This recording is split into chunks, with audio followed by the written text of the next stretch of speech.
Hi, and welcome to the Enrollment Membership and Attendance Training.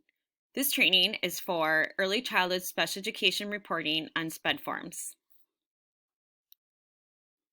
In this slide, you will see a table of contents. In your PowerPoint that was presented to you in your Google folder, you will have access to this. This is a quick reference guide for you. If you have any questions regarding on how to report, you can quickly look at what slide number to reference back to. So let's begin this training. When do I create or change an enrollment record? First of all, at the beginning of the school year, you're going to be creating a new enrollment record for all students already receiving early childhood special education services. You will also create a new enrollment record for initial evaluations. Again, initial evaluations only, not for re-evaluations. You may create or change an enrollment after the student may re-enter the school, whether after 15 consecutive days of absence or upon transferring back into a prior school. When there is a change in one or more of the following fields, you will need to change an enrollment record. State aid category, the resident district change. This may happen if the student was in your school district and moved during the school year to another school district boundary, but continues to receive your services through open enrollment. School of enrollment. Example of this might be if a child was in a community preschool setting where the parent paid the tuition or a child care center, but now is enrolled in a voluntary pre-K classroom, that would be a change in enrollment for school of enrollment. A grade level change. Another example of a change would be special education status. So we went from evaluation, the student qualified, to now receiving services. A federal education instructional setting changes. To the automatics right now in early childhood special ed is if the child turns age 3 or the child turns age 6.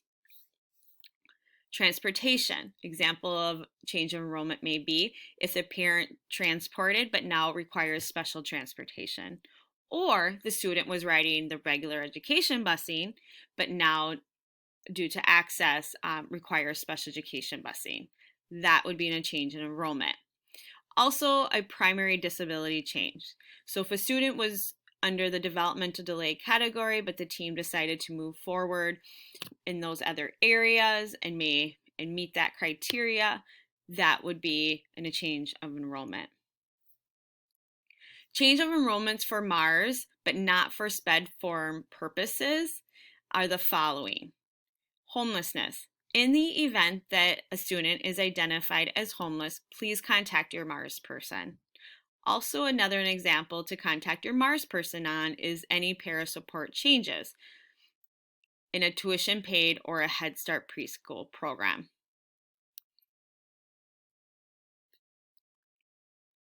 And regarding children turning 3 or 6, here are some following guidelines.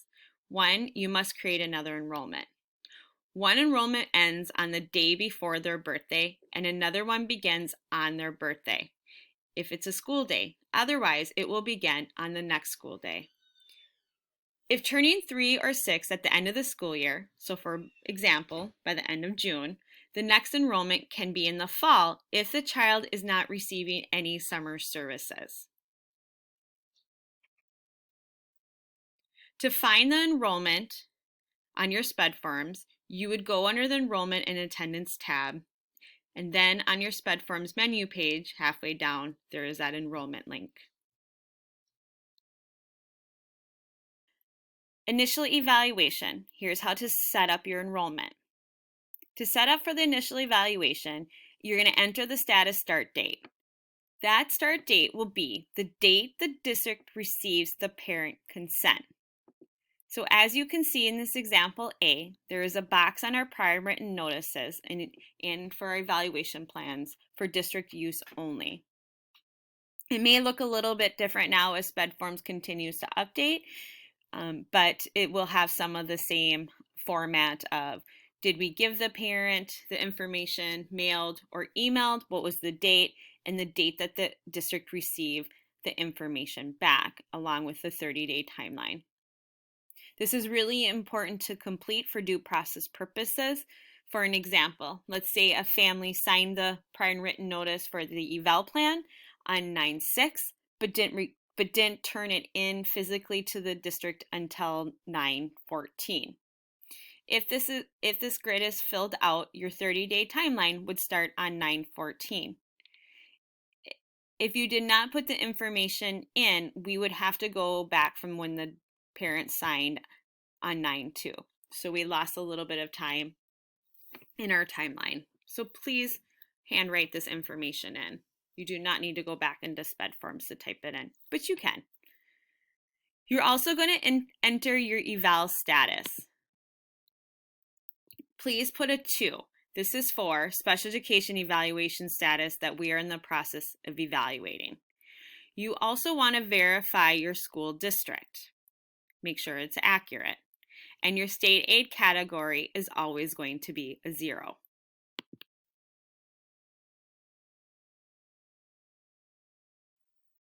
Initial evaluation, attendance and membership reporting, only generates membership and attendance time and need an enrollment record. For example, Part C initial and initial Part B. This is all the time that we can claim. Each hour of evaluation generates 1 hour of membership. Simultaneous evaluation time, for an example, 1 hour by multiple staff generates 1 hour of membership and attendance per evaluator. These hours can be stacked. Each provider should document their own time spent with the evaluation process. So if an OT and an ECSE teacher go out to do an evaluation together through whatever format that's set in place this year, and you're each a part of it for an hour, each staff would claim an hour. There should be no special education hours for evaluation. That means there's no indirect or direct time, only attendance and membership minutes. The way to think about this is the student's not receiving special education services because we have not determined eligibility at this point in time. For a student receiving voluntary pre-K or School Readiness Plus funding, you cannot claim membership twice. So time testing a child during the VB class time does not generate additional membership. So if a child not receiving funding but just in a VBK or School Readiness Plus class, you can then claim that membership time. This might be something you want to connect with your early childhood special education coordinator in regards to if you can and can't claim due to particular students if they're in this setting. So what can be claimed during evaluation? 1, when you're working directly with the child to administer evaluation tools.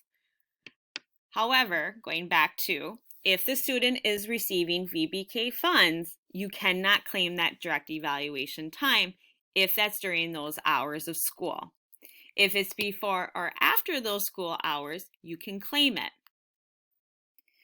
All other site students, again, you can claim all your direct evaluation time. So if you have a student in a community setting or a Head Start setting, or they're coming into your site or a community site, you can claim all of that eval time.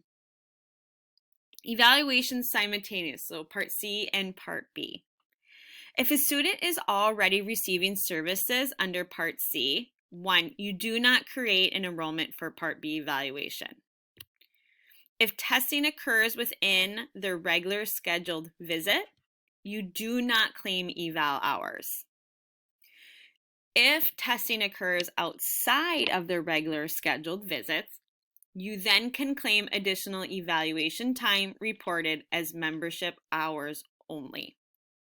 So again, for those Part C and Part B, you do not create a new enrollment for the evaluation purposes. If you are doing the testing during their regular scheduled visits, you cannot claim eval hours. But if testing occurs outside of their scheduled visits, you then can claim the evaluation under membership hours only. You can also claim any information that you gather for your evaluation to determine eligibility for attendance and membership. So if you're obtaining info from the parent, if you're obtaining language samples, if you are scoring your tools, if you're interpreting the results to other staff members, if you're meeting with a parent and guardian to obtain more evaluation information regarding any of the tools that you use, and if you are writing the evaluation report, you can claim those hours. You cannot claim attendance and membership hours when you hold the evaluation results meeting. Again, you cannot claim attendance and membership for when you hold the meeting to present the information to families. You can claim writing the report, but the meeting you cannot. You can also claim up to 2 hours of writing the IFSP and the IEP after the evaluation results meeting has occurred.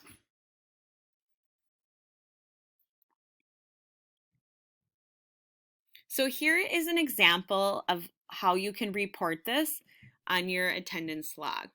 In the first box, what you will see is this drop-down box where you would claim evaluation. It took us 180 minutes to evaluate the child, so I'm going to claim it under attendance and membership. Then I went back and I started scoring the evaluation. Again, it took me this time 120 minutes. We needed to do a parent interview. Again, this can come in many different formats. This might be a routine-based interview, depending on Part C or B. Again, took me 2 hours, attendance, and membership. And we had further questions to ask the family. So again, 120. So please remember, during the evaluation process, we do not put anything under the special education minutes boxes, because at this point of time, we are still determining eligibility. So here's an example on how to claim your IFSP and your IEP writing time, again, after you presented the family the evaluation results. So here is an example. So in 7/2/20, we presented the results to the family. So that is going to be our end date on our enrollment. However, I wrote the IEP or the IFSP on 7/3/20, the next day. And I can only, again, claim up to 2 hours. So to claim that 2 hours, what we're going to do is in this first drop-down box, we're going to say evaluation. I took 2 hours to write my plan. In the description, I wrote IEP on 7/3/2020. Sorry for the error. It should say 2020 there, not 2019. But again, just write in your description of when you wrote it. Because on your end date in your enrollment, we're going to put 7/2.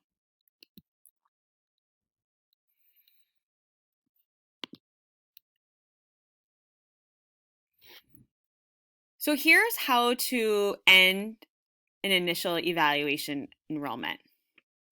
So your status end date is the date the parents are in receipt of the evaluation results.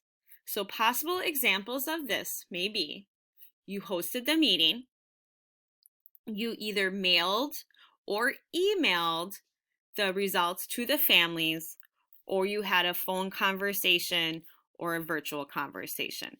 So it would be the dates that the parents receive the results. Then you're going to enter your end code. The most common possible end code might be the 99, which means the student enrollment status has changed.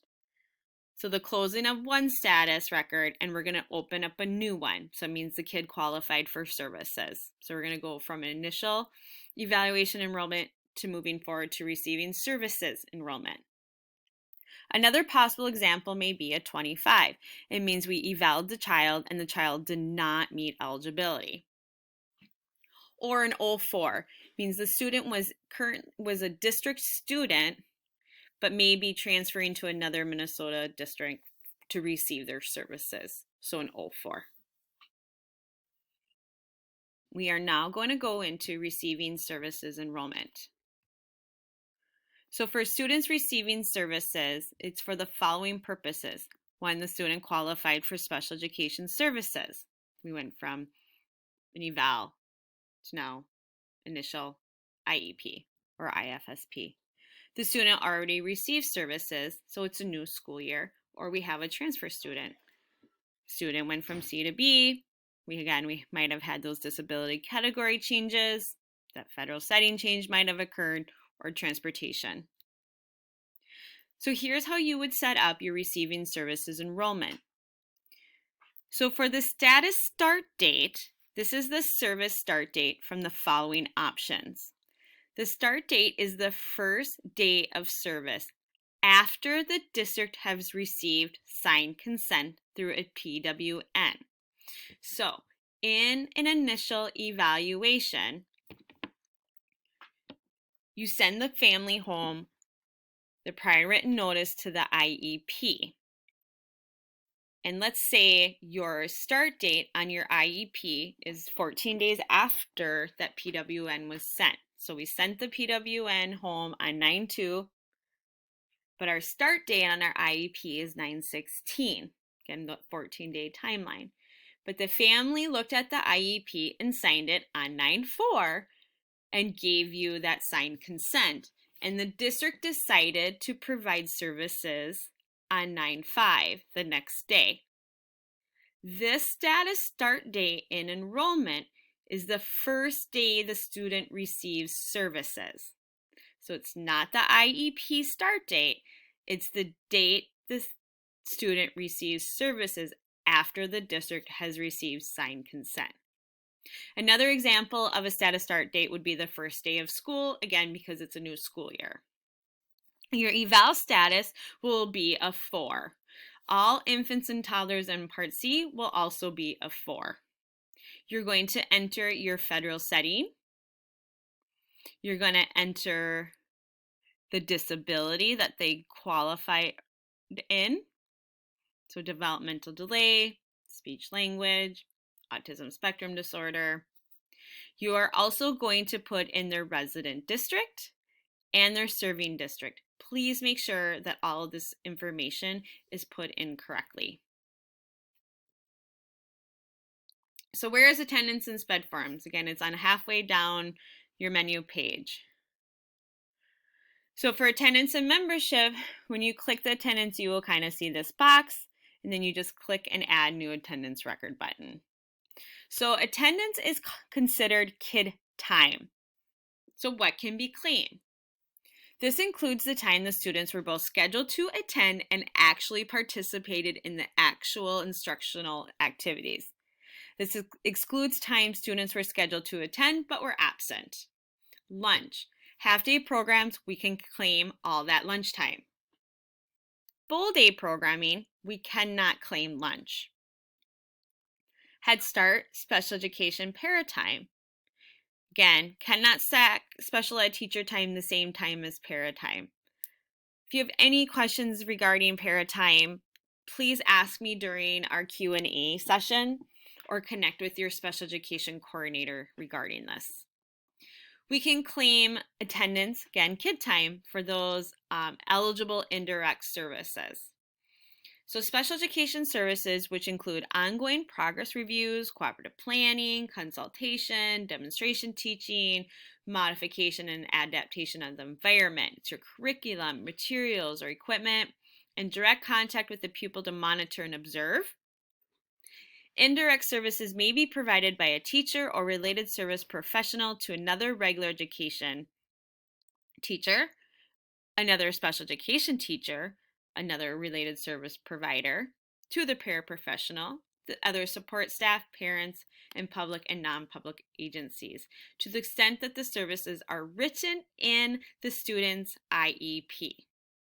So if you put 20 minutes 2 times a week for indirect time, that's the only time that we can claim. In Part C, there is no indirect service time. Membership. Membership is considered kid time and all of indirect time. So what can be claimed for membership? This includes time students were scheduled to attend, includes time students were absent for up to 15 days, all of those indirect services. Please connect with your MARS coordinator to determine membership minutes per day, as this may vary per site per day on your preschool classroom. When in doubt, connect with your coordinator. They will help you regarding those minutes. Lunch, please go back to the previous slide. Student absent the day of SPED services, we can still claim. And again, we can only claim time that is listed on the IFSP or the IEP for both direct and indirect minutes. Special education service hours. Special education service hours are the direct and indirect time of certified and licensed personnel. Program and one-to-one paraprofessionals, LPNs, interpreters, and PCAs are not included in this calculation. Special education service hours can be stacked, meaning that the time of multiple providers working simultaneously can be counted. And hours of initial evaluation are not, again, special education hours. Indirect time, this is what can be counted, as we previously stated in the other slides. Ongoing progress reviews, cooperative planning, consultation, and modification. Again, must be documented in the IEP or the IFSP. So when you report your attendance and membership, there's this lovely duplicate button. Please use this, as it does mirror your services over the days. But in regards to days being potentially canceled, please go back and delete those days. This is how to report your Part C visits. Part C joint visits. Again, this is Part C services that are being provided directly. So joint visits might look like an ECSE teacher and a speech clinician, or an OT-PT or ECSE PT. Again, you can only claim attendance and membership for the actual time the child receives services.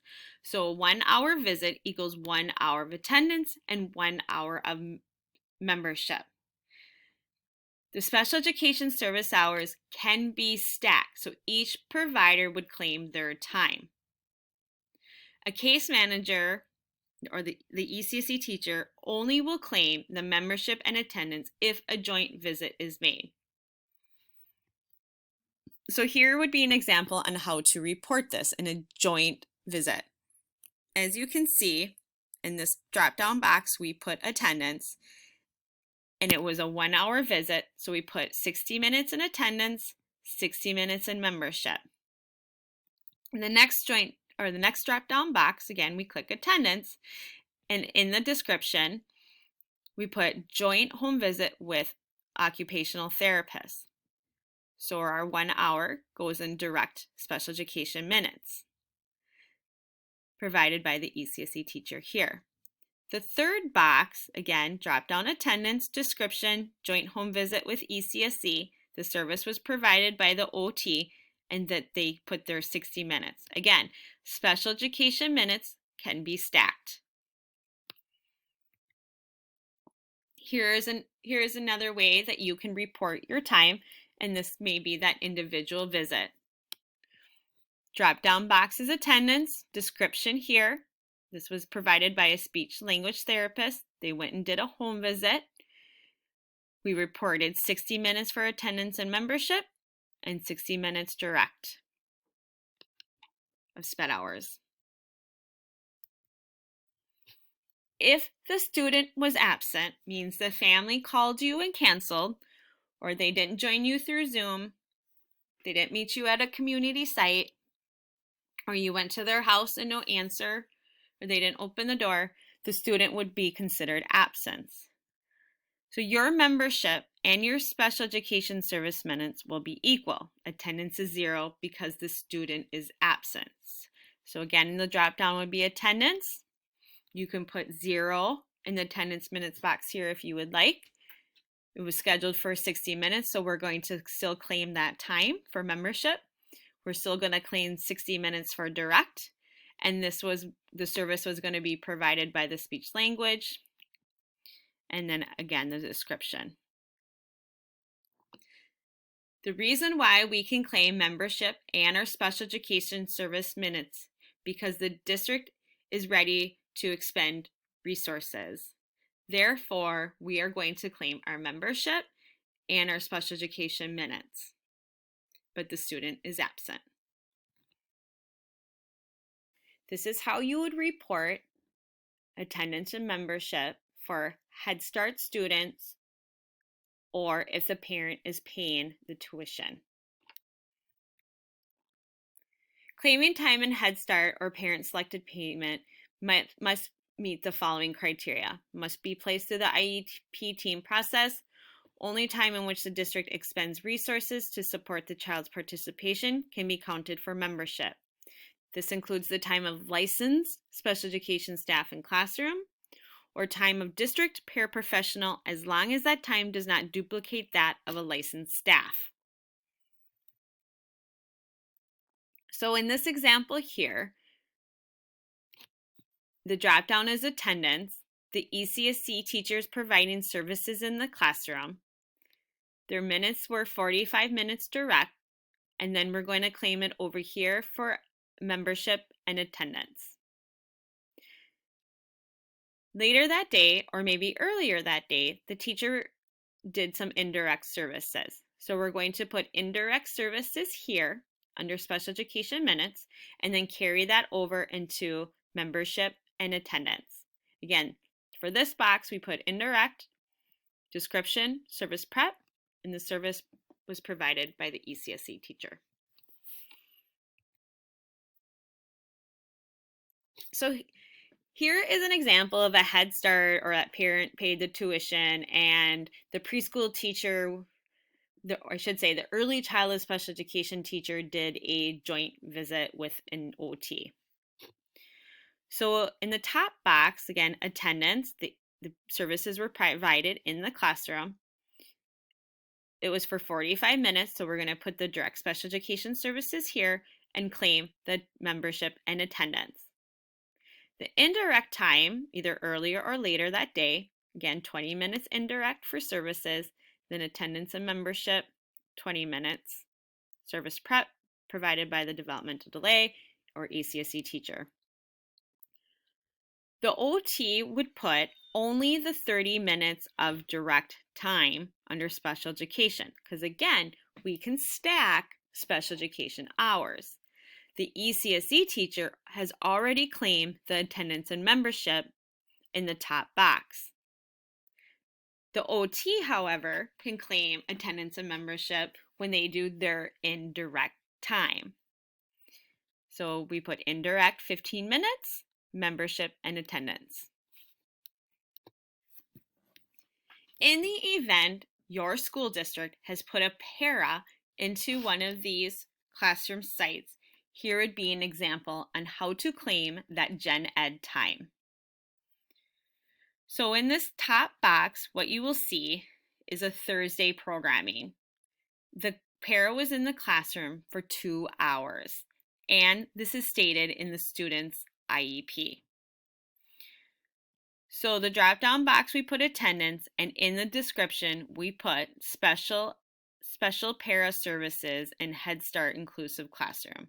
Again, 120 minutes. That's stated in the student's IEP. There is no other district special education services provided that day by licensed staff. The next day, on a Friday, again, I still have a para in the classroom in that top box, or I should say the second box. I'm going to be claiming that 120 minutes. The second box is when an ECSC teacher came into the classroom. I'm going to claim 30 minutes of special education time. And I'm going to claim indirect time as well. In this example, the early childhood special education teacher went into the classroom to work with the para to support the student's needs.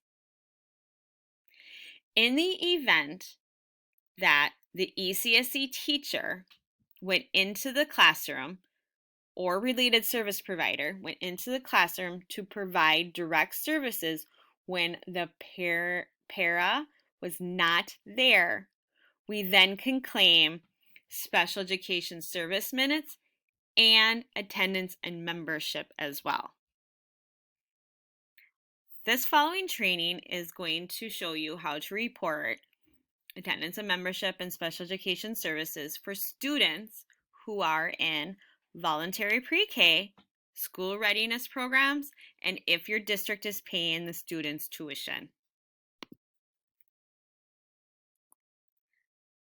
Through this process, any school readiness or early childhood family education programs, the student must be placed through an IEP team process and the tuition must be paid by the district. So one way to think about this is if the family isn't paying any form of tuition due to that it's a school district program, general education program, we can claim all general education time. So let's begin. So what you will see in the top box is the district has said that the attendance and membership hours for that program and is at no cost to the family is 240 minutes a day. So in your drop-down box, you would put attendance.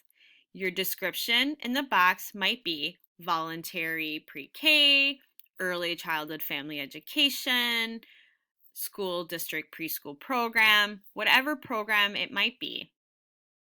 And then in your attendance and membership here, you're going to claim what all that time is. Your second box now shows the services that the child received that day. So the special education teacher came in and did their inclusive services for 30 minutes. The next box down, the physical therapist came in and did their services. So they're going to claim their 20 minutes of special education services. In the last box that you will see is now considered indirect services provided by the early childhood special education teacher. And what's documented on the IEP is 10 minutes of indirect. I then can carry it over into attendance and membership. And I put in my description as prep. If the student is in a school readiness, voluntary pre-K, or district has paid the tuition, our speech-only kids, we can claim all of that gen ed time as well. So here's an example of how you can report that. The attendance box, your attendance and membership of the whole gen ed time is 240 minutes. We're going to claim our 30 minutes of direct services that we provided to the student that day. And we also did the drop-down box for service, and we wrote in the description. Later that day, or maybe before we went and serviced the student, we did our indirect time, 10 minutes, and then carried it over into membership and attendance.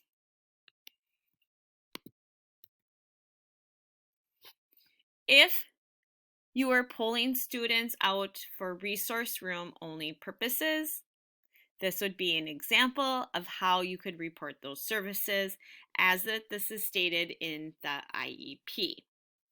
30 minutes directed special education services, and then 30 minutes attendance and membership, and then you claim your indirect time as well. This training video is on how to end an enrollment. So for receiving services enrollment, this is how you're going to end it. Enter your status end date. This might be the last date of service or the termination date of the IFSP or the IEP. This will be entered when services are terminated or at the end of the school year. Your status end code, please use your MARS reference guide to determine the appropriate end codes. Some of the common codes used but not limited to are those following. Also, do not delete last year's enrollment records. The enrollment records are the key to the child's information that is reported to MARS and necessary when looking at the information at a later date.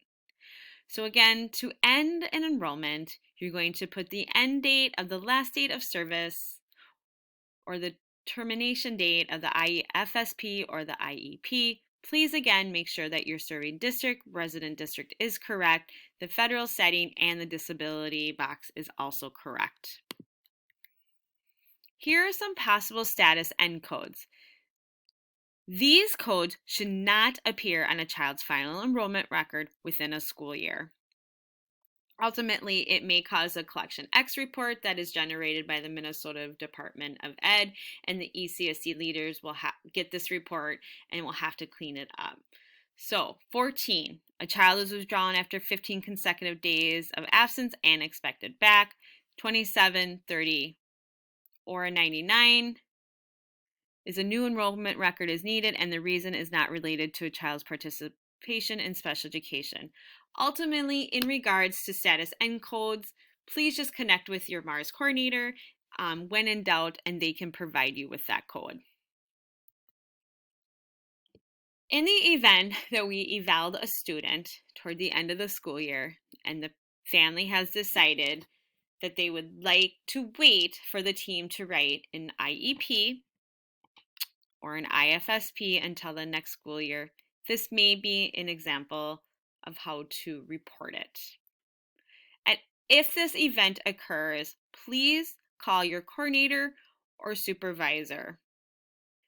If a child is evaluated and determined to be eligible for special education services, but again, the parent wanted to wait until the following school year to start those services, we would have to create a new enrollment record.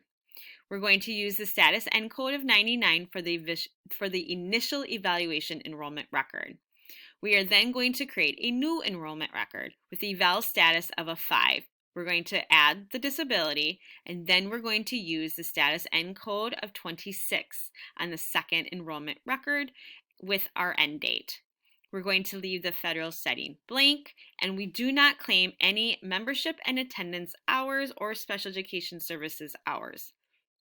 Again, in the event that this occurs, please contact your supervisor or coordinator. So let's look at the grid for this example that I just mentioned in the previous slide. So on the bottom, we have a status start date of when the evaluation process started occurring. The eval status is a 2. Our serving district and resident district are correct. Our end code is going to be on the date, again, that the parents are in receipt of the evaluation results. The parent requested services not start till next school year. Therefore, we're going to do a status start date. The next day, we're going to put a 5, and then the following date as our end date. Again, in the event that this occurs, please connect with your coordinator or supervisor. If you would like to check your reports, here's a quick way of doing it. You can click Attendance Report on your SPED Forms drop-down box, go on Main Menu, select Educator Reports, select number 6, which is Attendance Detail Report, then enter the search criteria. You can put the date or the child's name or the whole date range. And then please look for accuracy and fix your mistakes. Things to look for are the status codes, your school district, residency, and also another big one is if it's for evaluation hours and you might see special education hours in the box, you might want to go back and look at how you reported. It might just be a little date of error. The other red flags that you might come across is if your special education hours are higher than your students' attendance hours. So at the end of the year, make sure you have included all initial evaluations for children that did not qualify, all initial evaluations for children that qualified and are getting services. There usually should be 2 lines of enrollment in these cases. And then communicate with your MARS reporter that all data has been reported in SPED forms. For extended school year, enrollment start dates will be determined when ESY services begin. So please connect with your special education coordinator or supervisor regarding enrollment dates for extended school year. And finally, here are just some additional SPED form tips. If it for some reason says in your box non-instructional days, it will count those hours if we put them in there, particularly like summer. However, if you see a lot of consistency, please let your coordinator know the calendar might not be set up correctly in SPED forms for our services. So just let them know. They can look into it. In the top of your boxes too on SPED forms, here are some other tips for you guys to go easy access to. In the maneuvering, you can go to certain days. So in the event like it's May and I'm checking my reports and I need to go all the way back to September, I can just go up to this top box, put in September 1st, 2020, click go, and it will bring me back to that student's record all the way in September. Or you can go to the previous month or the next month boxes.